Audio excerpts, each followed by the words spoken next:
আসসালামু আলাইকুম। আজকের সর্বশেষ সংবাদ জানাবো আমি নুসরাত। প্রথমেই জানিয়ে দেব সংবাদ শিরোনাম। কুষ্টিয়ায় ভোট কেন্দ্রে সিসি ক্যামেরা চুরি। জামাতকে ভোট দিলে এলাকা ছাড়া করার হুমকি বিএনপি নেতার, ভিডিও ভাইরাল। গাজায় ভয়াবহ অস্ত্র ব্যবহার ইসরায়েলের, বাতাসে বিলিয়ে গেছেন হাজারো ফিলিস্তিনি। বিদ্যুৎ জ্বালানি খাতে দুর্নীতির কাঠামো ভেঙেছে অন্তর্বর্তী সরকার, বললেন ফাউজুল কবির। গাজায় ৮,০০০ সেনা পাঠানোর প্রস্তুতি নিচ্ছে ইন্দোনেশিয়া। সর্বশেষ জানাবো পঞ্চগড়ে সার্জিসকে সমর্থনের ঘোষণা ইসলামী আন্দোলনের। শিরোনাম শুনলেন, এবারে বিস্তারিত। কুষ্টিয়ায় ভোট কেন্দ্রের সিসি ক্যামেরা চুরি। কুষ্টিয়ার ২ আসনের একটি ভোট কেন্দ্র থেকে দুটি সিসি ক্যামেরা চুরির ঘটনা ঘটেছে। মিরপুর পৌরসভার ৮ নম্বর ওয়ার্ডের নওপাড়া সরকারি প্রাথমিক বিদ্যালয় কেন্দ্রে এই ঘটনা ঘটে। মঙ্গলবার ১০ ফেব্রুয়ারি সকালে বিদ্যালয় কর্তৃপক্ষ চুরির বিষয়টি টের পেয়ে উপজেলা নির্বাহী কর্মকর্তা ও সহকারী রিটার্নিং কর্মকর্তাকে জানায়।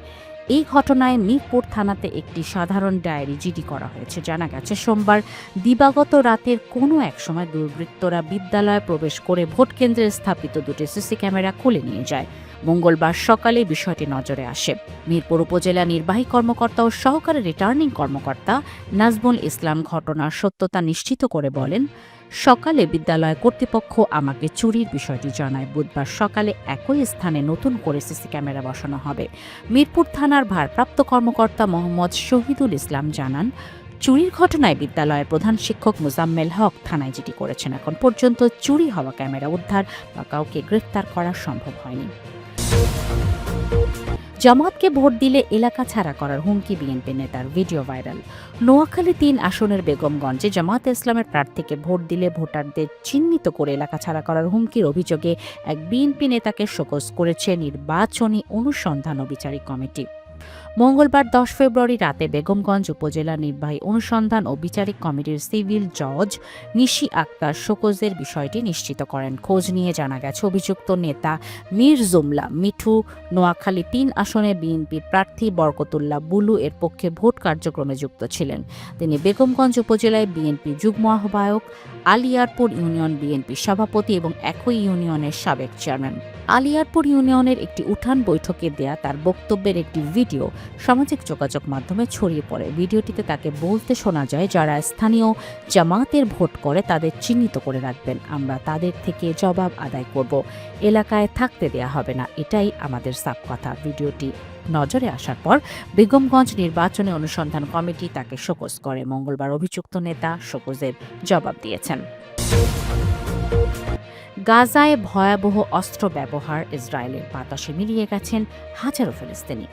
গাজায় ইসরায়েলের চলমান যুদ্ধে হাজারো ফিলিস্তিনি নিহত হওয়ার পাশাপাশি মানুষের কোনো দেহাবশেষই খুঁজে পাওয়া যায়নি। আল জাজিরার আরবির এক অনুসন্ধানে উঠে এসেছে, যুদ্ধ শুরুর পর থেকে এভাবে নিখোঁজ হিসেবে নথিভুক্ত হয়েছেন অন্তত ২,৮৪২ জন। ২০২৪ সালের ১০ আগস্ট ভোরে গাজা শহরের আল তাবিন স্কুলের ইসরায়েলি হামলার পর ধ্বংসস্তূপের ভেতর ছেলেকে খুঁজছিলেন ইয়াসমিন মাহানি। ধোঁয়ায় আচ্ছন্ন এলাকায় তিনি স্বামীকে পেলেও ছেলে সাদ মাহানির কোনো খোঁজ মেলেনি। হাসপাতাল ও মর্গে দিনের পর দিন খুঁজেও ছেলের কোনো দেহাবশেষ পাওয়া যায়নি। আল জাজিরার আরবির অনুসন্ধান প্রতিবেদনে বলা হয়েছে, ২০২৩ সালের অক্টোবরে যুদ্ধ শুরুর পর থেকে গাজার সিভিল ডিফেন্স কর্তৃপক্ষ এমন ২,৮৪২ জন ফিলিস্তিনিকে নথিভুক্ত করেছে, যাদের দেহের কোনো চিহ্ন পাওয়া যায়নি। হামলার স্থানে রক্তের ছিটা বা মাংসের ক্ষুদ্র অংশ ছাড়া আর কিছু অবশিষ্ট থাকেনি।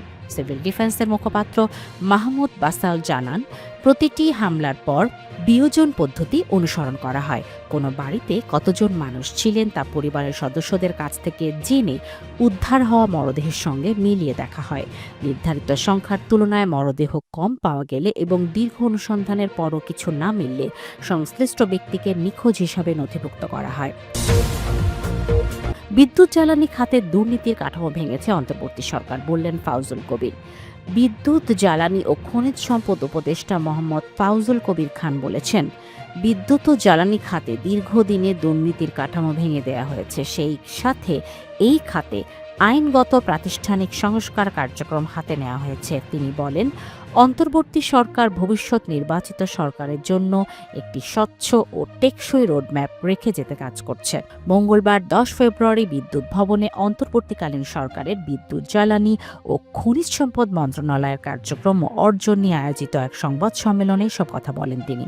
উপদেষ্টা বলেন, প্রথমে দুর্নীতির যে আর্কিটেকচারটি ছিল সেটিকে ভেঙে দেওয়া হয়েছে। 2010 সালে দ্রুত বিদ্যুৎ ও জ্বালানি সরবরাহ আইন বাতিল করা হয়েছে।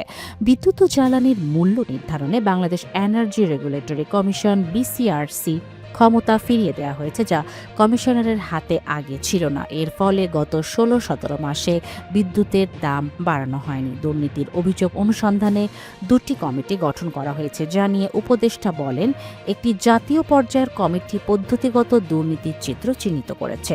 অন্যদিকে বিচারপতি ও স্বতন্ত্র বিশেষজ্ঞদের নিয়ে গঠিত আরেকটি কমিটি তদন্ত কার্যক্রম পরিচালনা করছে। এসব তদন্তের ফলাফল ভবিষ্যৎ সরকারের জন্য রেখে যাওয়া হবে বলে জানান তিনি। গাজায় 8,000 সেনা পাঠানোর প্রস্তুতি নিচ্ছে ইন্দোনেশিয়া। ফিলিস্তিনের গাজার জন্য প্রস্তাবিত আন্তর্জাতিক স্থিতিশীলতা বাহিনী 20,000 সেনা নিয়ে গঠিত হতে পারে বলে ধারণা করা হচ্ছে। এর মধ্যে ইন্দোনেশিয়া একাই 8,000 সেনা পাঠানোর প্রস্তুতি নিচ্ছে বলে জানিয়েছে দেশটির প্রেসিডেন্টের মুখপাত্র প্রাবো সুবিয়ান্টোর খবর আল জাজিরার। মঙ্গলবার 10 ফেব্রুয়ারি সাংবাদিকদের সঙ্গে তিনি এই কথা বলেন বলে প্রতিবেদনে বলা হয়। গত বছর গাজায় শান্তিরক্ষা বাহিনীর জন্য 20,000 সেনা প্রস্তুত করার প্রতিশ্রুতি দিয়েছিল ইন্দোনেশিয়া। তবে দেশটি বলছে, বাহিনীর ম্যান্ডেটের বিস্তারিত জানা ছাড়া মোতায়েন চূড়ান্তভাবে নিশ্চিত করা হবে না। সাংবাদিকদের মুখপাত্র প্রাসেত্য হাদি বলেন, ইন্দোনেশিয়ার গাজায় 8,000 সেনা পাঠাতে পারে, তবে এ ব্যাপারে কোনো নির্দিষ্ট শর্ত বা কার্যক্রম এলাকার বিষয়ে এখনও কোনো চূড়ান্ত সিদ্ধান্ত হয়নি।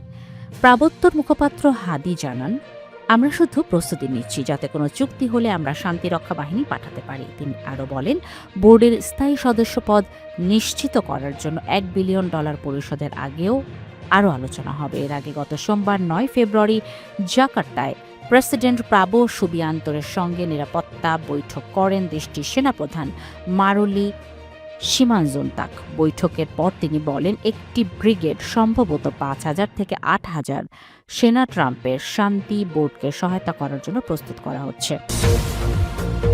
পঞ্চগড়ে সার্জিসকে সমর্থনের ঘোষণা ইসলামী আন্দোলনের। ত্রয়োদশ জাতীয় সংসদ নির্বাচনে পঞ্চগড় 1 আসনের 11 দলীয় জোট মনোনীত প্রার্থী সার্জিস আলমকে সমর্থনের ঘোষণা দিয়েছে ইসলামী আন্দোলন বাংলাদেশ।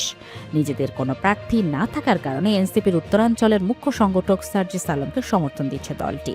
মঙ্গলবার 10 ফেব্রুয়ারি সন্ধ্যায় ইসলামী আন্দোলন জেলা কমিটির এক নেতা বিষয়টি নিশ্চিত করেছেন। এর আগে দলটির বিভিন্ন স্তরের নেতারা সার্জিস আলমের সঙ্গে বৈঠক করে সমর্থন জানিয়েছেন।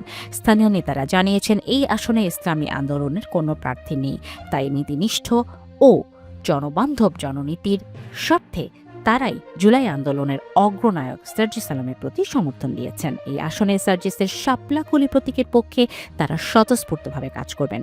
বৈঠকের পর থেকে ইসলামী আন্দোলনের নেতা ও কর্মীদের সার্জিস আলমের পক্ষে সোশ্যাল মিডিয়ায় প্রচারণা চালাতে দেখা গেছে। মঈন উদ্দিন নামে ইসলামী যুব আন্দোলন জেলা কমিটির এক নেতা লিখেছেন, পঞ্চগড় 1 আসনের ইসলামী আন্দোলন বাংলাদেশের প্রার্থী না থাকায় দলমতের ঊর্ধ্বে জুলাই আন্দোলনের অন্যতম যোদ্ধা হিসাবে এনসিপির উত্তরাঞ্চলের মুখ্য সংগঠক সার্জিস আলমকে সমর্থন দেওয়া হয়েছে। ইসলামী ছাত্র আন্দোলন পঞ্চগড় জেলা শাখার সাবেক সভাপতি শাহ পরাণ সুজন এক ফেসবুক পোস্টে লিখেছেন, জুলাই আন্দোলনের অন্যতম সিপাহসালার সার্জিস আলম ভাইকে পঞ্চগড় 1-এর জন্য আল্লাহ কবুল ফরমান।